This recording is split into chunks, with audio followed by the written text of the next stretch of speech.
Hi friends, season 10 PKL భాగంగా 17వ తారీఖున జరగబోయే match Patna Pirates versus Jaipur Pink Panthers మధ్య జరగబోతుంది. అయితే ఈ మ్యాచ్లో విజయం సాధించేది ఎవరు?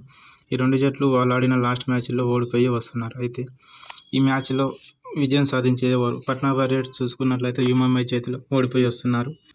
అదేవిధంగా జైపూర్ పింక్ పంథర్స్ చూసుకున్నట్లయితే బెంగళూరు బుల్స్ చేతిలో ఓడిపోయి వస్తున్నారు. ఈ రెండు జట్లు హెడ్ టు హెడ్ రికార్డు చూసుకున్నట్లయితే మొత్తం 18 మ్యాచ్లు జరగగా పట్నా పైరేట్స్ 10 గెలిస్తే జైపూర్ పింక్ ప్యాంథర్స్ 8 గెలిచింది. హెడ్ టు హెడ్ పరంగా చూసుకున్నట్లయితే పట్నా పైరేట్స్దే పై చేయింది. ఈ 17వ తారీఖున జరగబోయే మ్యాచ్లో ఈ రెండు జట్ల ప్లేయింగ్ 11 చూసుకున్నట్లయితే పట్నా పైరేట్స్ నెంబర్ 1 సచిన్ రైడర్గా, సెకండ్ రైడర్గా మంజీత్, థర్డ్ రైడర్గా M Sudhakar, Sajin Chandrasekhar all rounder, Ankit all rounder, Neeraj Kumar defender, Kishan Dhull defender.